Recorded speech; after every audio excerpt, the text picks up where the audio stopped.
सगळे आले आहेत असं मी समजतो आणि लिहून देतोय. जूलच्या औष्मिक परिणामानुसार तार तापते व त्यामुळे स्वयंपाकाचे किंवा पाणी तापण्याचे काम होते. According to Joule's heating effect, the wire gets heated and it gives out heat, and water gets heated.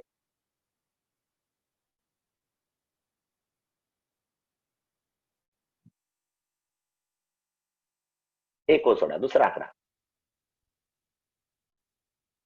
Electric lamp bracket मध्ये बल्ब, आकृती काढायसाठी जागा सोडा. आर्गॉन गॅस म्हटलंय, पण कधी कधी नायट्रोजन गॅस सुद्धा वापरतात. तर तुम्हाला माहिती आहे नायट्रोजन गॅस हा 6000 डिग्री सेल्सिअस तापमान आल्याशिवाय ऍक्टिव्हच होत नाही. त्यामुळे तिथं आतमध्ये नायट्रोजन गॅस दाखवला, पण आर्गॉन गॅस सहसा असतो. हा, विजेचा दिवा डॅश हे उपकरण जूलच्या औष्मिक परिणामावर आधारित आहे. This equipment is based on Joule's heating effect. Is based on Joule's heating effect.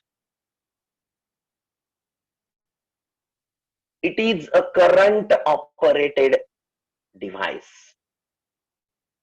तुम्ही म्हणाल हा काय प्रकार आहे? आपली जी ट्यूब आहे ती व्होल्टेज ऑपरेटेड आहे आणि बल्ब जो आहे पिवळा बल्ब जुना तो आहे काय करंट ऑपरेटेड.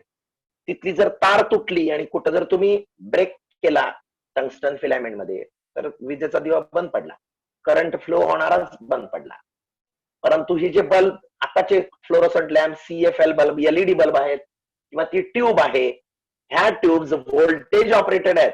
इकडून इकडून सप्लाय पासून वायर आहे, परंतु त्या ट्यूब मध्ये काय आहे अखंड वायर आहे का? नाही, दोनच वायर अशा इथपर्यंत आले प्लेट आहेत आणि या ट्यूब मध्ये मर्क्युरीचं बाष्प भरलंय. या बल्ब मध्ये फ्लोरोसन्स इफेक्ट आहे. या ट्यूब मध्ये या बल्ब मध्ये फ्लोरोसन्स इफेक्ट आहे आणि मर्क्युरी म्हणजे पाऱ्याचं बाष्प भरलंय. पाऱ्याच्या बाष्पामध्ये त्याचे जे बाह्यतम कक्षेतले इलेक्ट्रॉन्स आहेत ते स्नॅच केले जातात, आयोनाइज होतात आणि तो ग्लो तयार होतो, प्लाझ्मा तयार होतो. एक प्रकार व्होल्टेज एक चोक असतो बघा, गट्टू असतो त्या ट्यूबच्या खाली, तो असं थोड्या वेळ फ्लिकर करतो मग ट्यूब लागते. त्यावेळी ते 230 व्होल्ट काही काळासाठी 400 पर्यंत नेलं जातं आणि एवढ्या प्रचंड दाबाला, विद्युत दाब व्होल्टेजचा, या दाबाला इथली जी हवा आहे ती आयनीभवन होते. आता तुम्ही म्हणाल वीज कशी चमकते? पोटेन्शियल डिफरन्स लाखो व्होल्टचा तयार, ढग आहेत वर आकाशात, ते घासून घासून घासून घर्षणामुळे फ्रिक्शनल एनर्जी तयार होते, ती विद्युत ऊर्जा असते. ती ऊर्जा त्याची पातळी, त्याचं पोटेन्शियल आहे 2 लाख 3 लाख 6 लाख व्होल्ट. एरवी आपला जो स्विच असतो तो स्विच ऑफ म्हणजे काय? कधी कधी काही काही सर्किटमध्ये आपण सेलला तर असं हाताने धरतो आणि थोडं जरी लूज कॉन्टॅक्ट झाला तर मध्ये हवा आली, लूज कॉन्टॅक्ट झाला की आपला प्रयोग बंद पडतो, रिडिंग बंद पडतात. तो पण एक स्विचच म्हणूया ना, कॉन्टॅक्ट लूज असणं पुन्हा नीट होणं.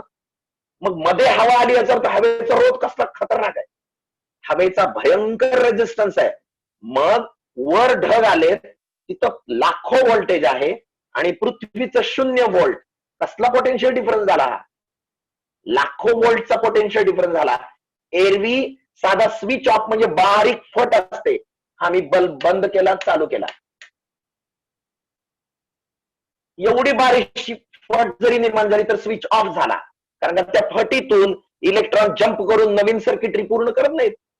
मग इथं तर एवढं ढग एवढ्या उंच जमीन खाली आहे, एवढा मोठा पाथ हवेचा आहे, ते लाखो व्होल्टेजचा डिफरन्स सहन होत नाही आणि या हवेतले सगळ्या रेणूंमधले गॅस, कुठलाही गॅस असेल त्यातल्या बाह्यतम कक्षातले इलेक्ट्रॉन स्नॅच केले जातात आणि हा पाथ कंडक्टिंग बनतो, आयोनाइज होते ही हवा, आणि पृथ्वी तर इलेक्ट्रॉनचा साठा आहे. वेल्डिंग करताना खाली असं रॉड टाकलेलं असतं बघा अर्थिंगचा, आणि त्याला कनेक्ट झालं की चट चट चट चट ठिणग्या पडतात. इलेक्ट्रॉनचा खजिना आहे, वरून वीज पडली म्हणतो, बरोबर आहे, परंतु ऍक्च्युली वीज खालून वर जाते. म्हणजे हे वरून खाली पडणं हे आपलं conventional current, plus two minus. आणि ऍक्च्युअली वाहते कुणी कुणीकडे, इलेक्ट्रॉन मिळाले, इलेक्ट्रॉन प्रभार वर जातात, ती शांत करते विद्या. So this is how lightning falls. वीज कडाडून कशी पडते, प्रचंड व्होल्टेज आहे. मग ती ट्यूब, पुन्हा फ्लोरोसंट बल्ब, ही वरची ट्यूब, किंवा हे सगळे इन्स्ट्रुमेंट कसले, व्होल्टेज ऑपरेटेड आहेत. पण इलेक्ट्रिक बल्ब जो आता मी शिकवा लागलोय, लिहून देतोय, तो करंट ऑपरेटेड आहे. अर्थात करंट न्यायसाठी तुम्हाला व्होल्टेज द्यावंच लागतंय, परंतु who is the main hero inside one, due to current the wire gets heated and gives out light. आणि इथं due to voltage electrons are snatched from the mercury vapours and then ionisation takes place. आणि त्या गॅसचा glow आहे. इथं जर मी सोडियमचं बाष्प वापरलं तर रस्त्यावरचे दिवे सोडियम वेपरलॅम्प कसे असतात बघा, तांबूस, तो ग्लो मिळतो. त्या गॅसचा तो ग्लो. ह्याच्यात जर मी निऑन गॅस वापरला तर तुम्ही बघितलं, पंढरपूरला जर गेलात, बार्शीहून पंढरपूरला पोहोचण्या नदीच्या इकडेच असतो अजून, तर विठ्ठलाच्या मंदिराच्या वर मोठे विठ्ठल रुक्मिणी मंदिर म्हणून निऑनचे अक्षर आहेत मोठे मोठे. व हे एका बिल्डिंग एवढं अक्षर आहे, इतकं लांबून दिसतं ते. हे सगळे बल्ब कशाचे, निऑन साईन आहेत ते. आतमध्ये निऑन गॅस भरलाय आणि त्याला एक्सायटेशन दिलं, व्होल्टेज दिलं, की त्याच्या आतले सगळे अणूंचे बाह्यतम कक्षेतले इलेक्ट्रॉन ओढले जातात, आयोनाइज होतं, आणि तो ग्लो निर्माण होतो, तो निळा आहे. Simple. So all this bulbs are voltage operated and our electric lamp bulb is current operated. बघा, एवढ्यासाठी एवढं सांगावं लागलं. टॉपिक एवढासा असतो पण बडबड किती करावं लागते बघा. हा, तुम्ही आकृती काढली असं मानलंय मी काय सांगितलं होतं, it is a current operated device. हा विद्युत धारेमुळे चालणारे किंवा हे विद्युत धारेमुळे कार्य करणारे साहित्य आहे. फुल स्टॉप. फुल स्टॉप. त्याच्यात पुढे द लॅम्प कंटेन्स किंवा bulb contains a filament of tungsten wire. Tungsten metal. या दिव्यामध्ये टंगस्टन धातूपासून बनवलेली फिलामेंट असते.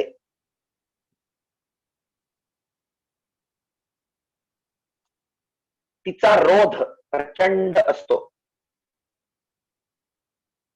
रोध व द्रवणांक प्रचंड असतो. It has very high resistance and amphi.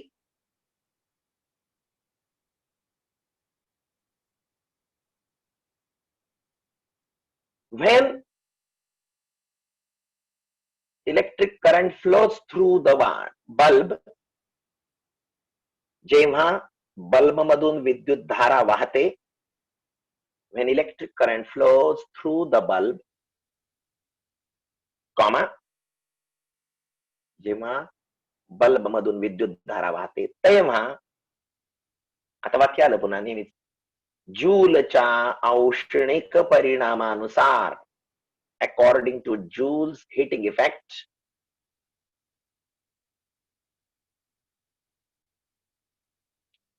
the filament becomes very hot. ती फिलामेंट खूप तापते व नंतर प्रकाश देते, and then gives out light.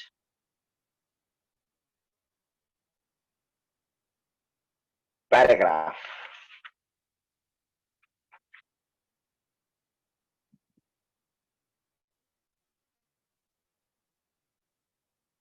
Bulb मध्ये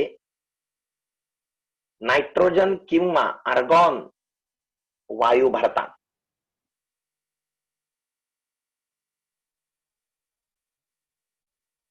Bulb is filled with nitrogen gas और argon gas.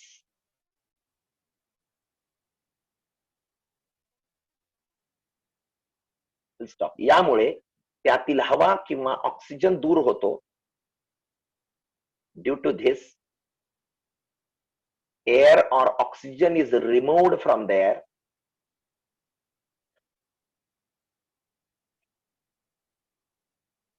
and oxidation of tungsten filament and oxidation of tungsten filament at very high temperature is prevented. आणि टंगस्टनचे ऑक्सिडीकरण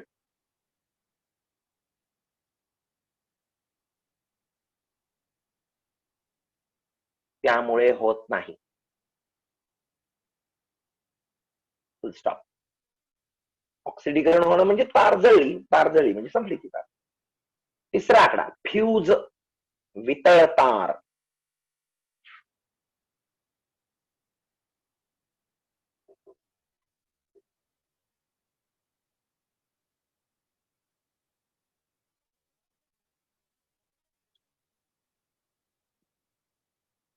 हे एक जूलच्या औष्णिक परिणामावर कार्य करणारे साहित्य आहे.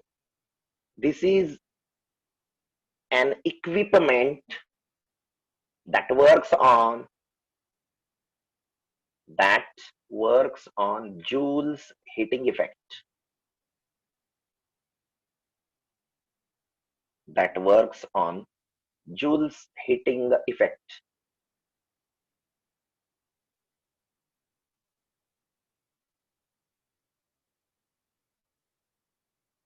Full stop.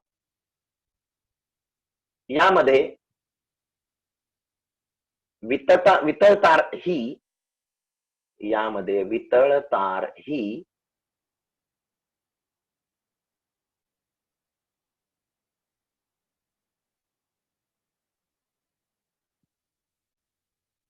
जस्त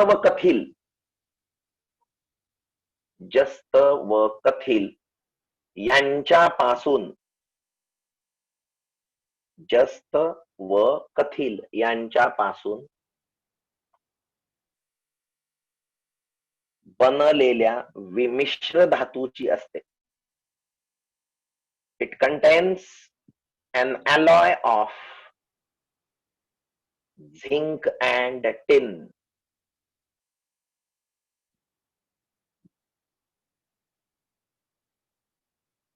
Zinc and tin. Zinc म्हणजे Zn, tin म्हणजे Sn. Full stop. It has very high resistance but low melting point. एवढं एकच साहित्य ज्याचा मेल्टिंग पॉइंट कमी आहे. It has very high resistance but low melting point. यास प्रचंड रोध असून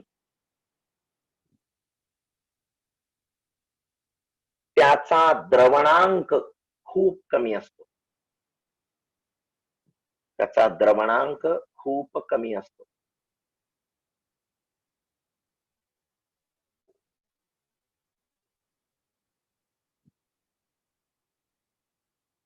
का जेव्हा विशिष्ट मर्यादेपेक्षा when a current of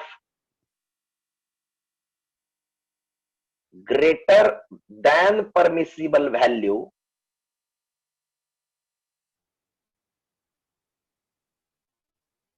किंवा when a current of value greater than permissible flows through the circuit, जेव्हा विशिष्ट मर्यादेपेक्षा जास्त विद्युत धारा मंडलातून वाहते, when a current of value greater than permissible value flows through the circuit, then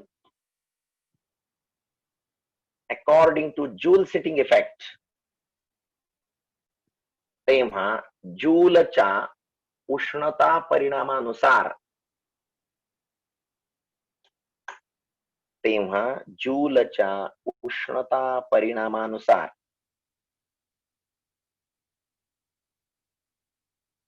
ती वितळतार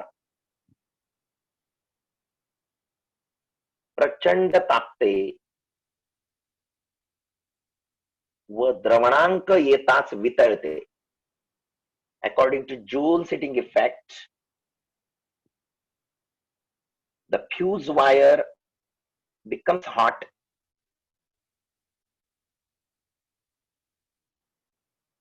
and at certain temperature it melts.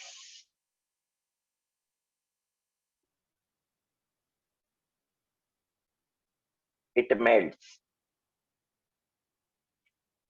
Full stop. The circuit breaks. विद्युत मंडल खंडित होते.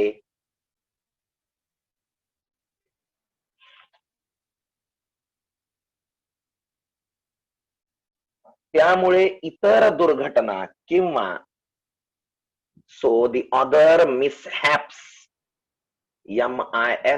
mishaps, other mishaps or the damage of costlier equipments, इतर दुर्घटना किंवा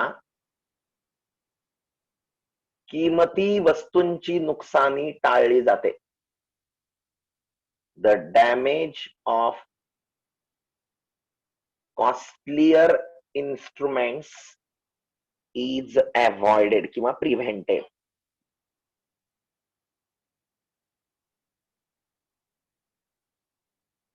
Is prevented.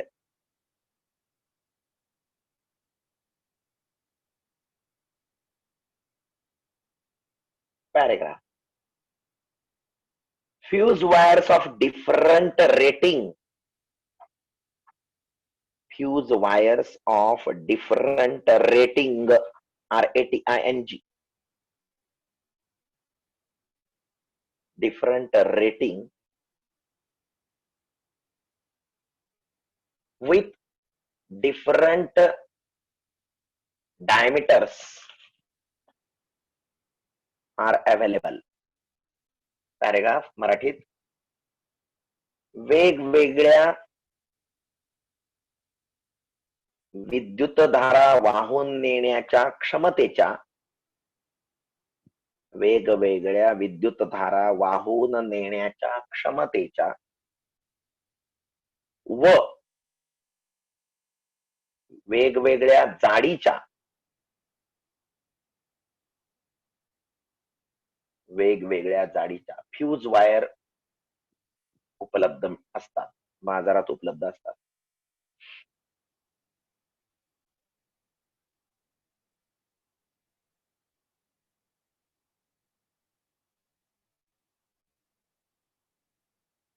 एक सोडून star.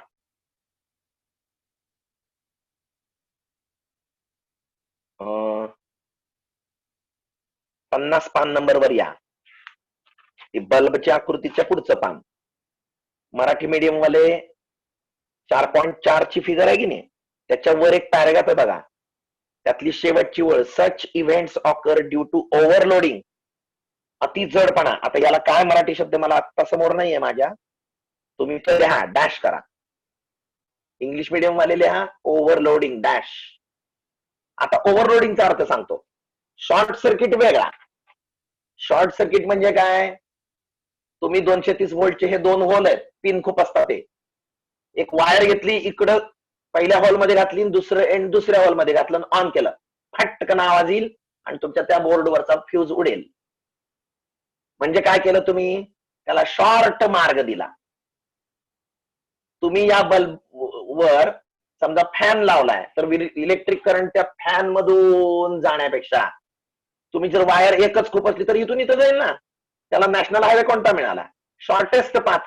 तुम्हाला मी बार्शीहून सोलापूरला जाताना मध्ये एक भोगावती नदी लागती, आता छान पूल झालाय, मी 3 मार्ग दिले. एक पाण्यातनं जाण्याचा मार्ग, त्याच्यात शेजारी कच्चा पूल आहे पडायला आलेला, आणि तिसरा छान केलेला पूल. तुम्ही कुठल्या मार्गाने जाल? नदीपात्रातनं, पाण्यातनं जाल का? कच्च्या पुलावरनं जाल का? शॉर्टेस्ट अँड फिजिबल जो वे आहे त्याने जाणार. तसं एका पॉइंट मध्ये मी 3 पिन लावली. तुम्हाला 3 पिन माहिती, तुम्ही दिवाळीत माळा वगैरे लावण्यासाठी काय करता? एका त्या सॉकेटमध्ये अशी पिन लावता की वरूनही लावता, खालूनही लावता, साईड नाही लावता. हे 2 होल आणि 2 होल. मग मी समजा असं केलं, 3 पिन त्यात लावली, वरून फॅन लावला, खालून गिझर लावला एकाच पॉइंटवर बरं का, आणि समोरच्या 2 होलमधून एक वायर डायरेक्ट कोंबली आणि दुसरं एंड कोंबलं. मला आता सांगा, ऑन केल्यानंतर करंट कुठून जाईल? त्या फॅनच्या सर्किट मधून जाईल का? गिझर मधून? गिझरमध्ये तर केवढा अडथळा आहे, मोठा रोध आहे, तिथून जाईल का? नाही, समोरच्या ह्याच्यातून या वायर मधून निघेल आणि इकडून जाईल, खलास. याला म्हणायचं शॉर्टेस्ट सर्किट. आणि जितका शॉर्टेस्ट सर्किट तितकं रेजिस्टन्स कमी कमी कमी कमी कमी. म्हणजे व्ही अपॉन आर बरोबर आय. आता लक्षात घ्या, व्ही किती आहे तिथलं पॉइंट मधलं? 220 व्होल्ट. लिहा कुठेतरी कच्च, 220 व्होल्ट भागिले कमीत कमी रेजिस्टन्स. तुम्ही जर डायरेक्ट जोडलं तर शून्यच. आता बघा, anything upon zero is infinity. प्रचंड करंट जाईल. पण आमच्या या बोर्डावरच किंवा घराच्या बोर्डावरच जिथून एमएससीबीचं कनेक्शन आलंय तिथं फ्यूज कितीचा आहे? 0 ते 5 चा आहे किंवा 0 ते 25 एम्पियरचा आहे. आणि करंट किती चाललाय? 25 पेक्षा जास्त, म्हणजे अनंत एम्पियर. खलास, धडाक्कन तो फ्यूज त्या वायर मधून तो करंट गेला, तापलं, वितळलं, संपलं सुद्धा. म्हणजे तुमचे इतर इन्स्ट्रुमेंट तुम्ही काय केले? वाचवले. मग हा झाला शॉर्ट सर्किट. आता मला दुसरं सांगायचंय, ओव्हरलोडिंग म्हणजे काय? ओव्हरलोडिंग म्हणजे 2 मार्गाने सांगतो ते म्हणजे तुम्हाला जे कनेक्शन आले, मगाशी सांगितलं मी, एमएससीबीचं कनेक्शन 2 वायर मधनं तुमच्या बोर्डावर आलेलं आहे. तुम्ही घरातले सगळे स्विच चालू केले, बोर चालू केलं, सगळ्या गोष्टी. मला सांगा, एखादा हमाल एखादी वस्तू तुमची पैसे घेऊन तुमच्या त्या रिक्षातून त्या रेल्वेच्या डब्यापर्यंत न्यायला लागलाय, म्हणून त्याला तुम्ही किती देणार आहे? ही बॅग घे, नाही अजून एक, ही एक बॅग घे, अजून एक गादी आणली ती एक घे, अजून एक ट्रंक घे आणि मलाही उचलून ने. एवढं तो नेईल का?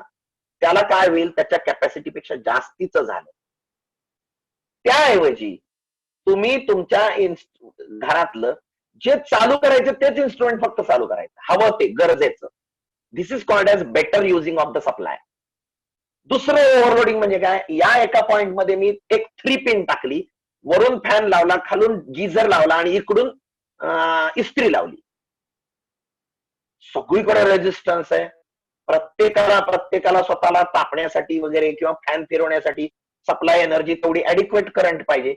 याचा I1 प्लस I2 I3 एवढा करंट बरोबर 25, 30, 40 एम्पियरचा होतो. तिथलं वायरच 5 एम्पियर करंट नेणारी आहे. काय होईल? तो करंट द्यायचा मॅक्झिमम प्रयत्न करेल. फ्यूज कदाचित उडणार नाही, परंतु तो बोर्ड जळायला लागेल, ती वायर वितळायला लागेल वरची. काय म्हणते त्याला? प्लास्टिक, त्याचं काहीतरी म्हणतो, काहीतरी जळण्यासारखं वास यायला लागलाय. दिस इज कॉल्ड ऍज ओव्हरलोडिंग. त्यामुळे ओव्हरलोडिंग कधीही होऊ द्यायचं नाही. सो शॉर्ट सर्किट लघु परिपथ, ओव्हरलोडिंग अतिभारकता, जास्त भार दिला तुम्ही त्याच्यावर, आणि असं जर झालं तर इलेक्ट्रिकल इन्स्ट्रुमेंट्सची तबाही होती, बोर्ड काळे पडतात, ते स्विचेस करपून जातात. त्यामुळे ते शक्यतो प्रिव्हेंट करायचं. लक्षात घ्या, कधीही लक्षात घ्या. 15 वर्ष एकाच घरात राहिलेला असाल तुम्ही, तर 15 वर्षानंतर सगळी वायरिंग चेंज करा. आता मी माझ्या घरी येऊन 22 वर्ष झाले, तर मी 15 वर्ष झाल्यानंतर 15.5 पावणे 16 वर्ष झाले की सगळी वायरिंग मी बदलली. काय होतं माहिती का? आपण एकदा राहायला आलो की सगळे कनेक्शन वापरतो, प्लस कधी कधी हँगिंग वायर्स वापरतो. अजून काहीतरी पाहिजे होतं, इथे एक पॉईंट पाहिजे होतं, नाही मग काय करा, बोर्ड आणा एखादा, तो फिरणारा बोर्ड तसला. एका पॉईंट मधून ते 4 पॉईंट तयार करायचे, मग कुठेतरी माळाला अमुकला. तर 15 वर्षात अनेक गोष्टी आपण हँगिंग करून सोडतो. मग आपल्या गरजा कळतात त्यावेळी काय असतं. मग 15 वर्ष झाल्यानंतर वायरही जुनाट झालेले असतात, त्याच्यावरचे कव्हर जातात. फेज आणि न्यूट्रल दोन्हीच्या जवळजवळचे कव्हर ते जर जवळ आले तर झाला शॉर्ट सर्किट. सप्लाय तुमचा त्या फॅन मधून कशाला जातो? इथूनच इथं जाईल, सर्किट कंप्लीट झालं. इथं स्पार्क होतात, ठिणगी पडली, आग लागली. अशा गोष्टी होऊ शकतात. म्हणून शॉर्ट सर्किट अवॉइड करण्यासाठी, ओव्हरलोडिंग अवॉइड करण्यासाठी तुम्ही वेळोवेळी तुमच्या इलेक्ट्रिकल इक्विपमेंटची देखभाल केली पाहिजे. 15 वर्षानंतर घरात लाईट कनेक्शन सगळे, बोर्ड बिल्ड सगळं, वायरिंग सगळं बदललं पाहिजे.